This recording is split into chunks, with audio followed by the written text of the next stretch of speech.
இங்க எல்லாரும் சொல்லிட்டு இருக்காங்க 4 முனை போட்டி 4 முனை போட்டின்னு. ஒருத்தர் சொல்லிட்டு இருக்காரு 2 முனை போட்டி. தமிழ் தேசியமா இல்லைன்னா திராவிடமா? அது யாருன்னு கேட்டா எங்க அண்ணன் சீமான் மட்டும்தான். இங்க ஏன் நாம் தமிழர் கட்சி தேவை, முதல்ல அதை புரிஞ்சுக்கோங்க. இங்க கல்வி இலவசமா கிடைக்குது. அந்த பிள்ளைங்க படிக்கிறதுக்கான உபகரணம், செருப்பு, யூனிஃபார்ம் இதெல்லாம் கொடுக்குறாங்க, பாடப்புத்தகம் கொடுக்குறாங்க. எங்க பிள்ளைங்க நிம்மதியா போயிட்டு வராங்க. 10ஆவதுக்கு இப்ப காலை உணவு திட்டம் வர எங்க பிள்ளைங்க வயிறு நிறைய சாப்பிடுது, இப்படி எல்லாம் சொல்றாங்க. ஆனா அந்த குழந்தைகள் இடத்துல கூப்பிட்டு கேட்டு பாருங்க, அந்த குழந்தைகள் பயன்படுத்துகிற கழிவறை சுத்தமா இருக்கான்னு கேட்டு பாருங்க. இன்றும் கூட அந்த கழிவறைகளை அந்த குழந்தைகளே தூய்மை செய்யக்கூடிய இடத்தில் தான் இந்த திராவிட மாடல் ஆட்சி இருக்கு அப்படிங்கறத, இந்த அவல நிலைக்கு தள்ளி இருக்குங்கிறத இங்க தெரியப்படுத்துறேன் நானு. அப்படியும் அந்த கழிவறை சுத்தமா இல்ல, அதை சுத்தப்படுத்துறதுக்கு அந்த குழந்தைகளே பயன்படுத்துறாங்க. இன்னொன்னு தண்ணீர் வசதி. அந்த குழந்தைங்களுக்கு தண்ணீர் வசதி இருக்குதான்னு கேட்டு பாருங்க. இதெல்லாம் கொடுக்குறாங்க, சரி தண்ணீர் வசதி இருக்கான்னு கேட்டு பாருங்க. எத்தனை குழந்தைகள் புலம்புவாங்கன்னு கேளுங்க. அந்த கழிவறையை பயன்படுத்த முடியாம வயிற்றுல அந்த கிட்னில ஸ்டோன் ஃபார்ம் ஆகி அதனால ட்ரீட்மெண்ட் எடுக்கிற குழந்தைங்க இங்க அதிகம். சரி இதை மாத்துவோம் அப்படின்னு நாம் தமிழர் கட்சி பிள்ளைகள் போயிட்டு ஒரு தலைமை ஆசிரியர்கிட்ட கேட்டோம். இவங்க தான் செய்யல, நாங்க எடுத்து செய்யறோம். ஏன்னா அந்த பிள்ளைங்களும் எங்க பிள்ளைங்க, அங்க படிக்கிற பிள்ளைங்க எல்லாமே எங்களுடைய பிள்ளைங்க, நாங்க எடுத்து செய்யறோம் அப்படின்னு சொன்னதுக்கு பக்கத்திலே சட்டமன்ற உறுப்பினருடைய அலுவலகம், இல்லைங்க எங்களை அனுமதிக்க மாட்டாங்க, நாளைக்கு நான் இங்க இருக்க முடியாது, என்ன டிரான்ஸ்ஃபர் பண்ணிடுவாங்க, இப்படியான மிரட்டல்களும் அவங்களுக்கு வருது. அப்போ அவங்களும் செய்ய மாட்டாங்க, செய்யறவங்களே விட மாட்டாங்க. இதுதான் திராவிட மாடல் ஆட்சி. அடுத்து மருத்துவம் எடுத்துப்போம்.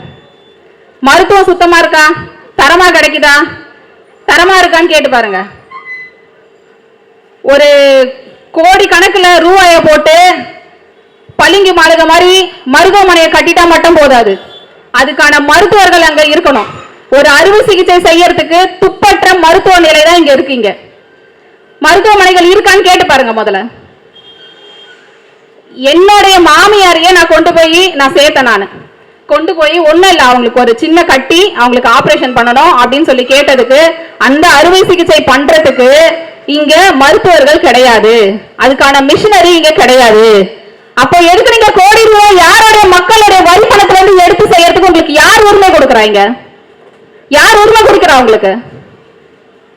அவ்வளவு கோடி ரூபாயை செலவு பண்றீங்க, உங்க அப்பனுடைய பேரை வேற வச்சுக்கிறீங்க, அங்க எல்லாத்தையும் வச்சுக்கிறீங்க. நாங்க என்ன கேட்கிறோம், உங்களை தரமான மருத்துவம் கொடுங்க, தரமான கல்வி கொடுங்க. எங்களுடைய ஆட்சியில நாம் தமிழர் ஆட்சி அமைந்தால் தரமான மருத்துவமும் தரமான கல்வியும் இலவசமாக எம் மக்களுக்கு வழங்கப்படும். இலவசமாக வழங்கப்படும், தரமாக வழங்கப்படும்.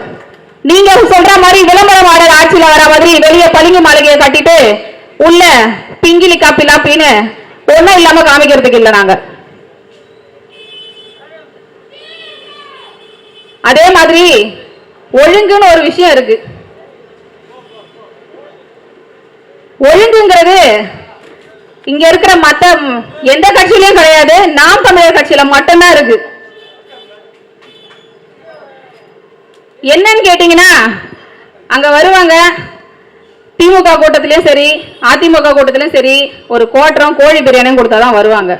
பெண்களை கூட்டிட்டு போவாங்க, 200 ரூபாய் காசு இல்ல ஒரு டப்பு ஒரு பக்கிட்டி இதெல்லாம் கொடுத்தாதான் வருவாங்க.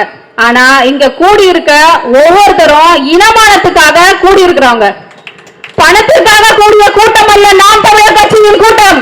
இனத்தின் வலியை உணர்ந்து இனத்திற்காக கூடிய கூட்டம். ஒவ்வொருவரும் அந்த ஒழுங்கு இருக்குல்ல, எங்க அண்ணன் எங்களுக்கு வழி நடத்திட்டு வர்றது அதுதான். மற்ற கூட்டங்களையும் பாருங்க, எங்க கூட்டங்களையும் பாருங்க, காவல்துறைக்கு இங்க வேலையே இருக்காதுங்க. எங்க பிள்ளைங்களே போதும். ஒரு யூடியூபர் இன்னைக்கு போட்டிருக்காரு, நான் போயிட்டு ஒரு காணொலி எடுக்கணும், என்ன உள்ள அனுமதிக்க மாட்டேங்கிறாங்க அப்படின்னு சொல்லி காவல்துறை கிட்ட சொன்னாங்களாம்.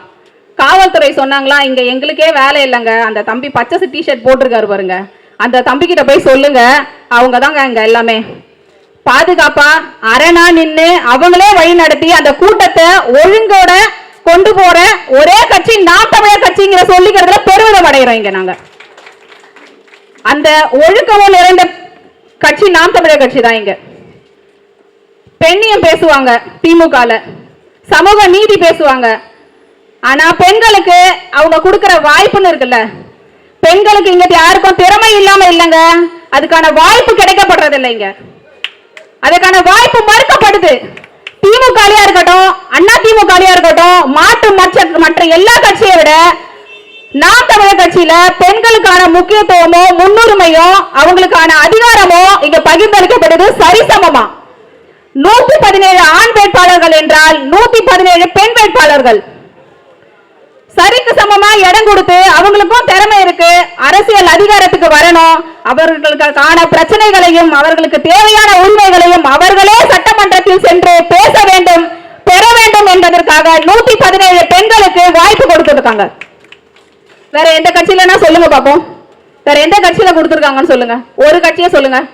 திமுக பெண்களுக்கு எத்தனை சீட்டு கொடுத்திருக்கு? 21 சீட்டு, 19 சீட்டுன்னு நினைக்கிறேன். அதிமுக 21 சீட்டு, அவ்வளவுதான், அதுக்கு மேல கொடுக்க மாட்டாங்க. அவ்வளவுதான் அவங்களுக்கு மனசு, அவங்க பெண்களை மதிக்கிற விதம் அவ்வளவுதான். ஆனா வெளியே சொல்லிப்பாங்க, பெண்களுக்கு நாங்கள் தான் பாதுகாப்பு. பெண்களின் பாதுகாப்பு நாம் தமிழர் கட்சியில் மட்டுமே உறுதி செய்யப்படும். இன்னைக்கு நம்ம பார்க்கிறோம், 2 வயசு குழந்தையில இருந்து 60 வயசு பாட்டி வரைக்கும் பாலியல் தொல்லையினால எவ்வளவு பாதிக்கப்படுறாங்கன்னு. அவர்களுக்கான தீர்வு, அதற்கான விசாரணை விரைவுபடுத்துறாங்களா? காலம் கடத்தப்படுது, அந்த பெண் உளவியலா பாதிக்கப்படுறா, அதற்கான தீர்வு இங்க யாரு எடுக்கிறாங்க? காலம் கடத்தப்படுகிறது, தொடர்ச்சியாக நடந்து கொண்டிருக்கு. இந்த 5 வருஷத்துல எடுத்துக்கோங்க, எத்தனை பாலியல் குற்றங்கள். குற்ற பின்னணி இல்லாத வேட்பாளர்களை நிறுத்தும் ஒரே கட்சி நாம் தமிழர் கட்சி மட்டும்தான். குற்ற பின்னணியே இருக்காது. நீங்க கேட்டு பாருங்களேன், இந்த அபிடபிட் ரெடி பண்ணுவாங்க, அதுல கேட்டாங்க உங்க மேல எதனா வழக்கு இருக்குதா?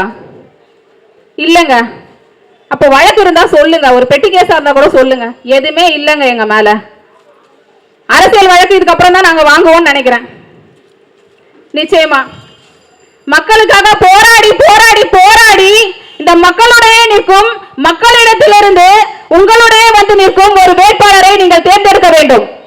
நாம் தமிழர் கட்சி ஆர்கே நகர் தொகுதியில் வெண்ணிலா தாயுமானவன் அவர்களை நிறுத்தி இருக்கிறது என்றால் அவர்களுக்கு எவ்வித தகுதிகளை அண்ணன் ஆராய்ந்து கொடுத்திருப்பார் என்று நீங்கள் யோசிக்க வேண்டும்.